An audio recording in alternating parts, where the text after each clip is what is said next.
So thank you very much for having invited me.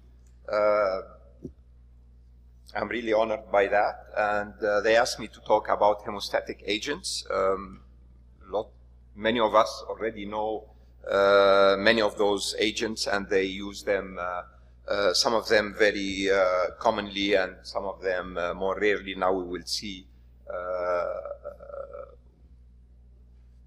those agents. One thing which is a major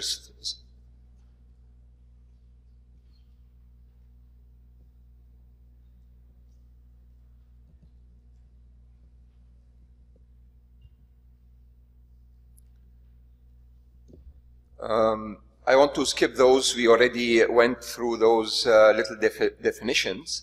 But one thing which is very important in this is that the preoperative evaluation, knowing the story of the patient, knowing if she has any bleeding disorders, knowing if she's taking any medications which interfere with coagulation, antiplatelets agents, aspirin, whatever.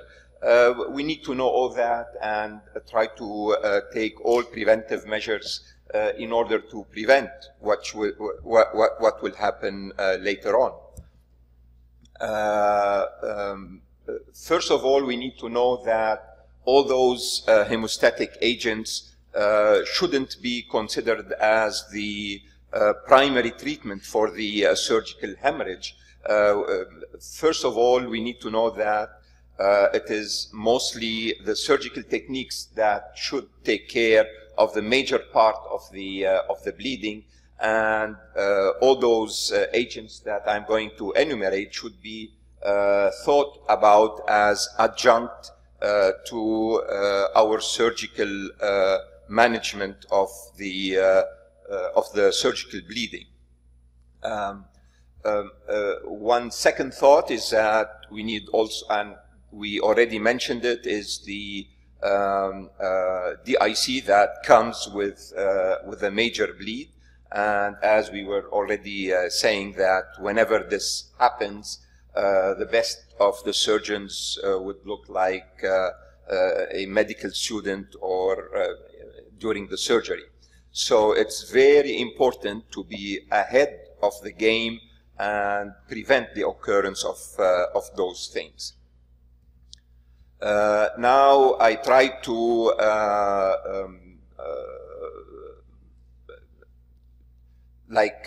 divide all those hemostatic agents in functional groups to how they work. So basically I will first talk about topical agents, the physical agents, then the biological active agents, and then I will move to systemic agents, basically talk about tranexamic acid and the factor VIIa, the recombinant factor VII. So basically let us start very fast with the physical agents. Bone wax, or the wax-based, like the bone wax, is mostly used whenever we have some bony lesions, mostly retropubic or the promontory, or we are moving some tumors or whatever, and then we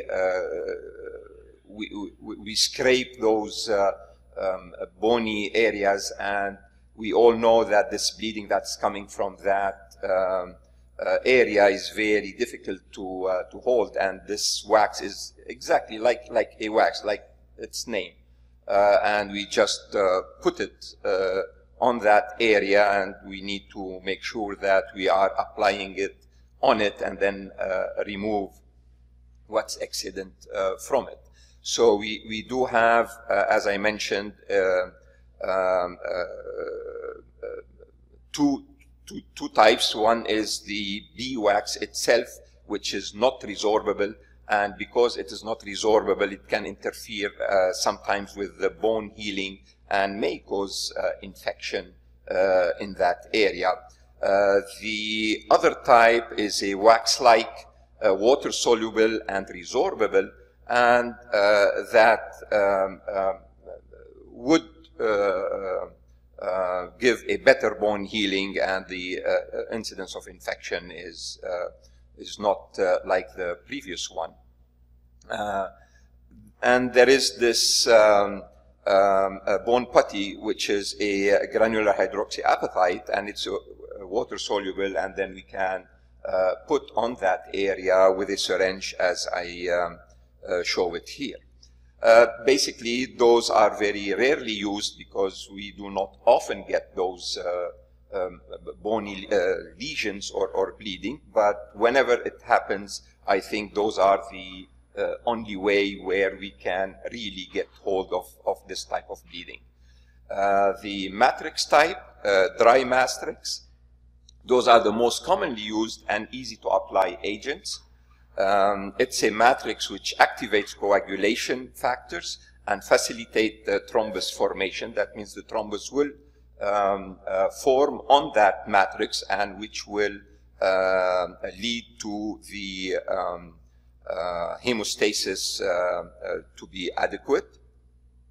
Of course, it is less efficient with heavy bleeding.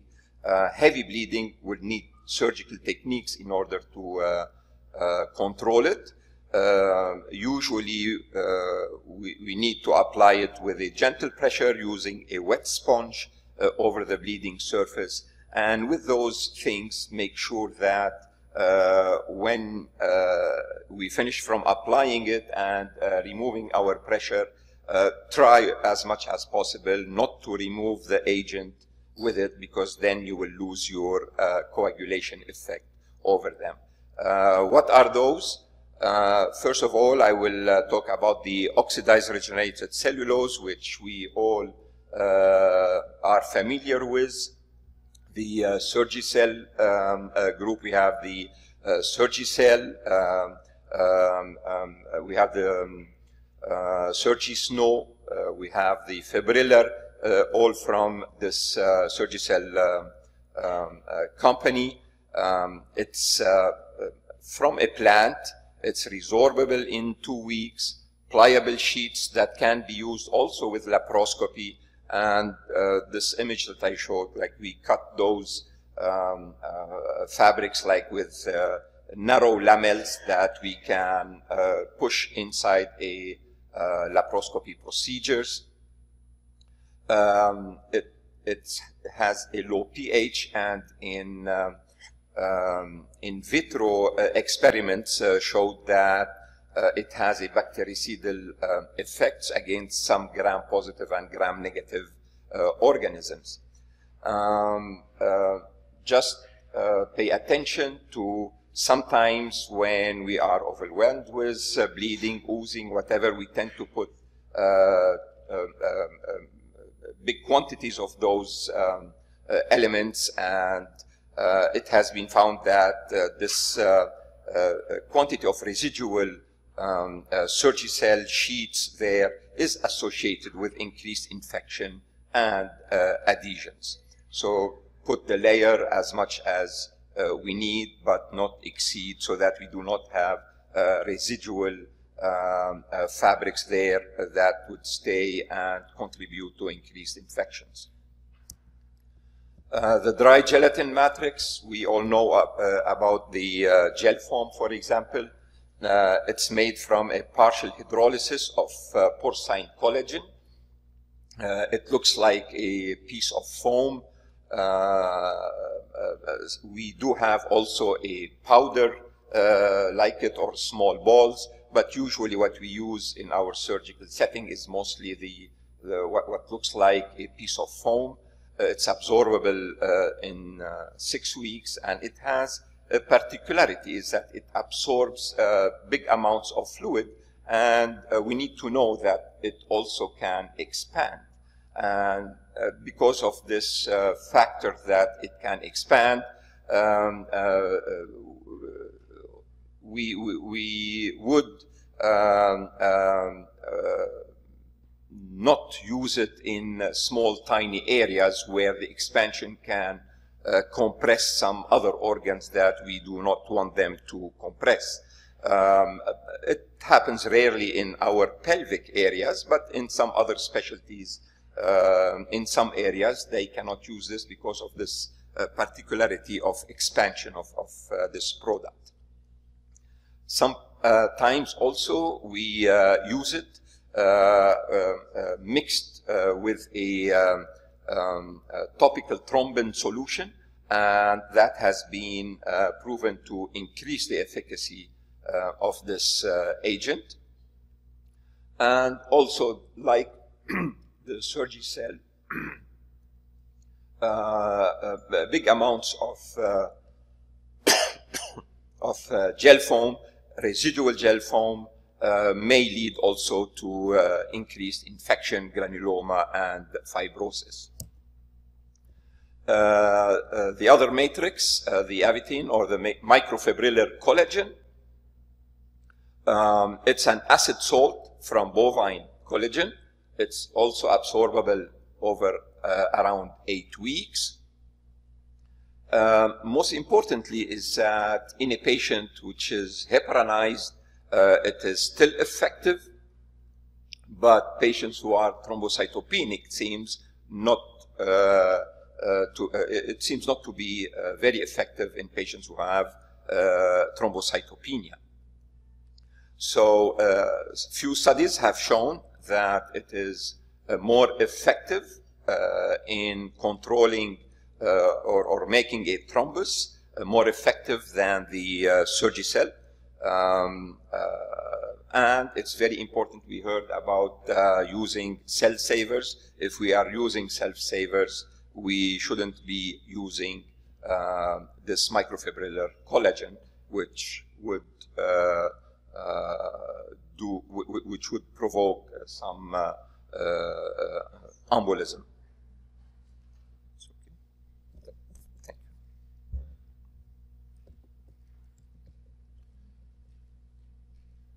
Microporous polysaccharide spheres. Arista, this comes from potato starch, and the way it works is that it will create some, equivalent to a dehydration. It will absorb the water, and by this fact, it would concentrate coagulation factors and platelets, and this is how it will work on creating the thrombus. It would absorb in about 2 days, rarely associated with infections, and this product can be used with cell savers if that cell saver have the adequate filter to block this agent. Now, turn on to the biological active agents. We'll start to talk about the topical thrombin. And once we reach those agents, we need to know that those agents are much more expensive than the previous agents, but many studies have shown that they are more effective than the previous agents. So the thrombin, I'm talking here about the topical thrombin, but we will talk later about also a combination of the thrombin with some other agents. Now, this is only the thrombin. It's a solution reconstituted from lyophilized powder.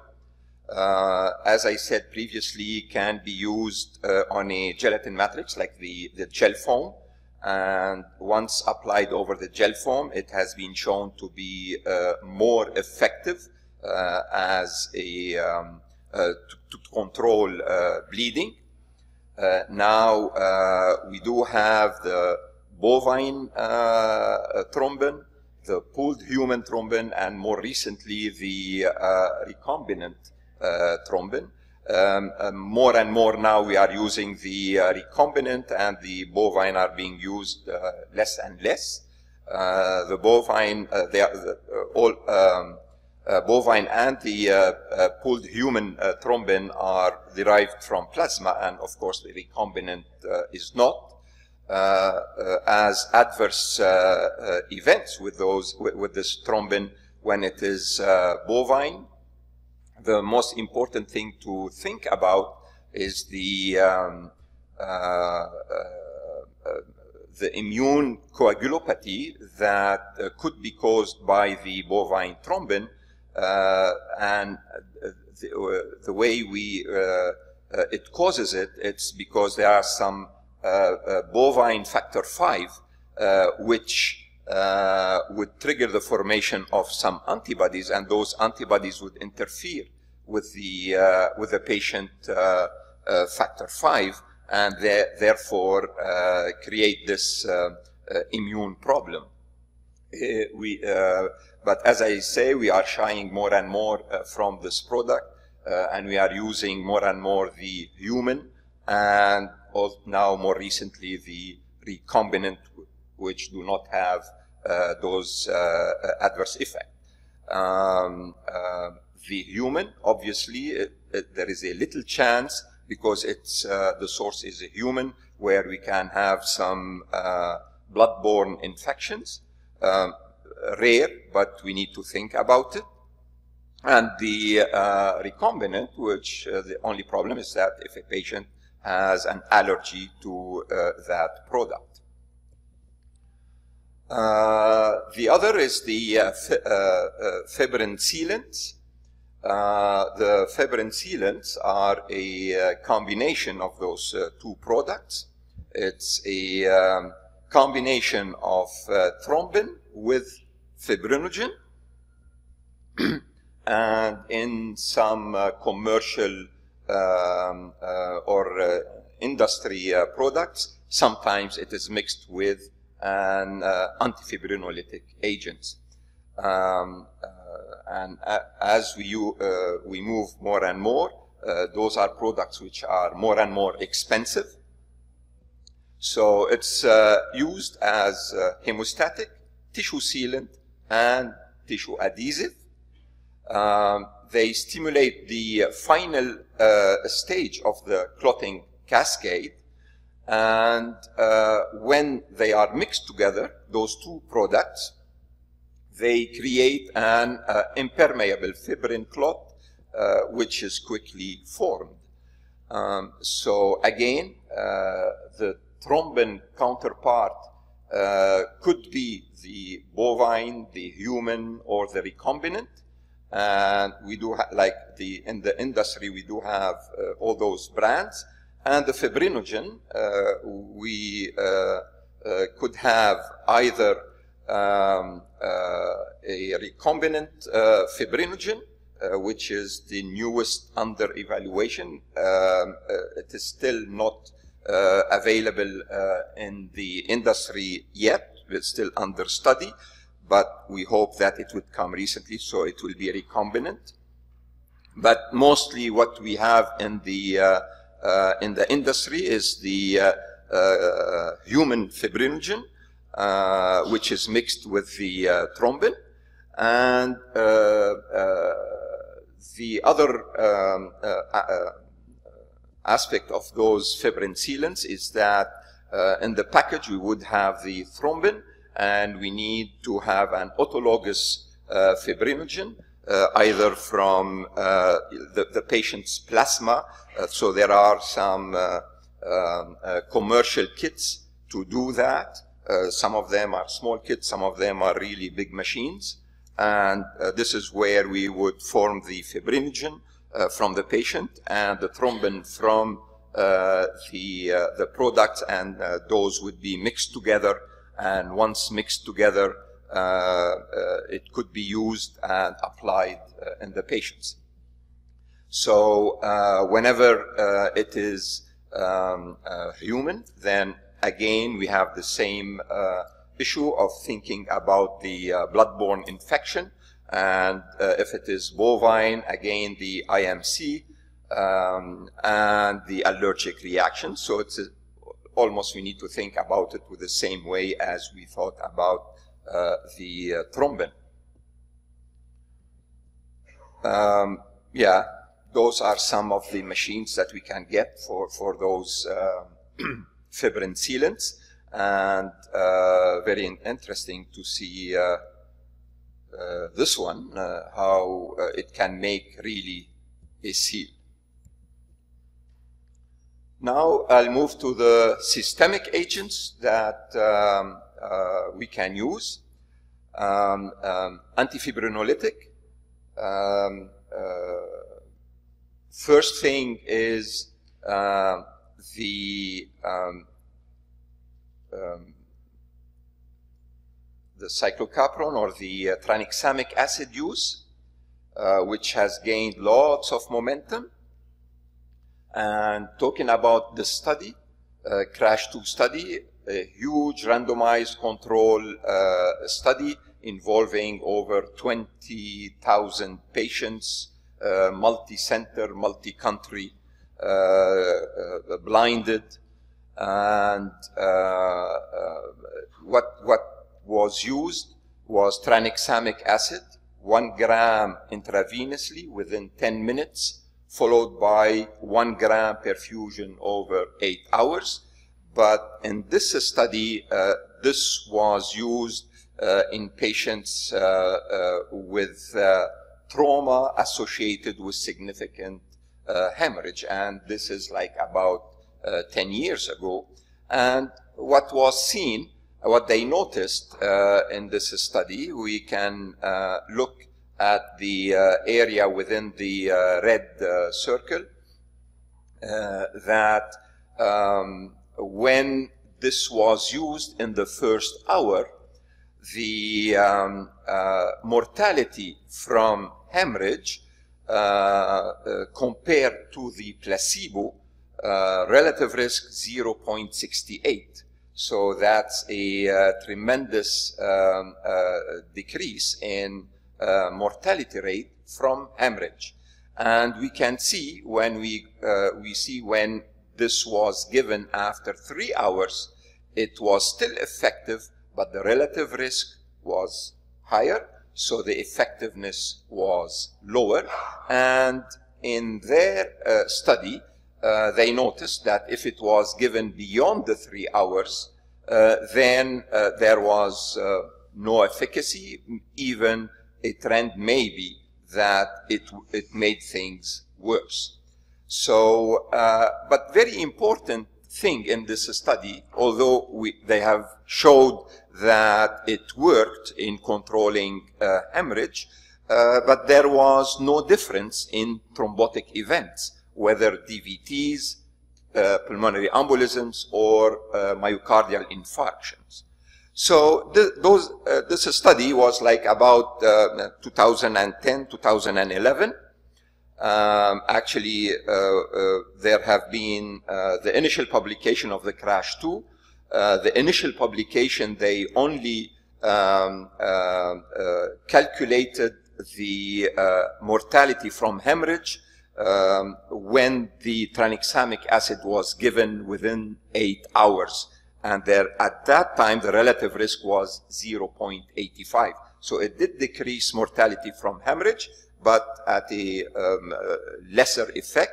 But then they did a follow-up from that study. They took the same patient. They calculated the mortality from hemorrhage in the patients that received the tranexamic acid within the first hour, then within 3 hours, and then more than 3 hours. And this is where they found a major and significant differences. So tranexamic acid works, but it works if it is given earlier rather than later.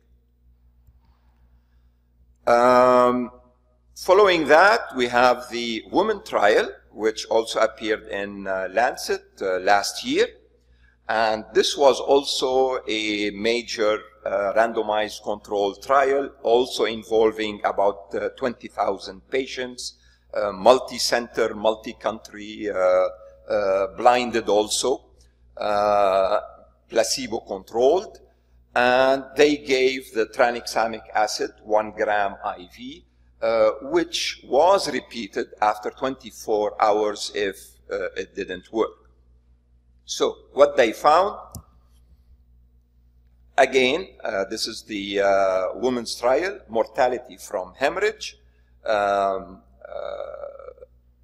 the relative risk of mortality from hemorrhage when the tranexamic acid was given within 3 hours, it was 0.69. And the figure that we have from that trial, when it was overall, like given at any time, it was 0.81. So they concluded that tranexamic acid works. It decreases mortality from hemorrhage. But again, if it is given within 3 hours, the efficacy will be much more. But unlike the initial crash trial, they didn't mention not to give it after the 3 hours. In this one, this is mortality from hemorrhage from obstetrical reasons. So tranexamic acid works, and actually it is one of our one of the changing guidelines that we need to think about now with obstetrical or gynecological hemorrhage. The last thing, the recombinant factor VIIa, we already talked a little bit about it. And how did it come to be used? Recombinant factor VIIa is used, and it is FDA approved for hemophiliacs, and mostly hemophiliacs who have antibodies. But there was a study that appeared, a case study, where a guy with a gunshot wound who became coagulopathic, all usual measures failed to control bleeding, and then that guy received recombinant factor VIIa as a last resort, and nearly miraculous recovery, and that was the conclusion of that case report. And in fact, and that was like in 1999, and this case happened in a country not very far. Actually, this comes from Israel. So following that, people were encouraged to use recombinant factor VIIa more and more in situations with hemorrhage, and mostly coagulopathic hemorrhage. And although it is not FDA approved for that, but it's being used more and more in other situations other than hemophiliacs or Glanzmann's disease. So it is produced by a transfection of the human factor VII into cultured hamster cells. So it's a culture. Recombinant factor VIIa binds to the surface of activated platelets, and this is where the coagulation starts, and it's not a tissue factor, it's only the surface of the platelets that promotes the factor X activation and thrombin generation. We say it's a bypassing agent because whatever deficiencies there are in the coagulation tree above the factor X, it will bypass that because it's going to start the coagulation from that level downward. As I said, it is FDA approved for hemophilia with inhibitors and factor VII deficiency. However, the off-label use of this recombinant factor VIIa account for more than 90% of its utilization. So out of 10 prescriptions of recombinant factor VII, only one of them is FDA approved, and the 9 others are non-FDA approved, off-label. So how we use it? Life-threatening coagulopathic hemorrhage when all other means have failed. We do have concerns because of the FDA approvals, so use it only the same as last resort. Also, although the recommended dose by the manufacturer is 90 microgram per kilogram of body weight, however, because we do not have real studies about how much we need to use this factor in particular situations. When we read about it, we see people who have used it anyway between 50 and 120 micrograms per kilogram. Half-life is 2 to 3 hours, but as I noted, the more I'm advancing in my talk, the more those agents are becoming expensive, and this one would cost, one dose would cost about $5,000 for an average built person. So with this, this is the last thing that we have in our hemostatic agents. If any questions?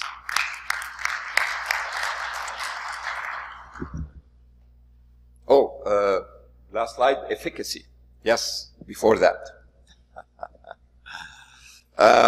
Study with efficacy and safety of this product. Efficacy, this is a meta-analysis of randomized controlled trials, and it reduced the risk of receiving blood transfusions. Odd ratios 0.29. Safety, no significant difference in thromboembolic complications. As I said, because it doesn't work on the tissue factor, it works only on the surface of the platelets. And no complications, no difference in mortality rate. So its main difference is decreasing the amount of transfusion. And I think I finished now. Thank you. Can you repeat the questions to the last? What will the questions delay?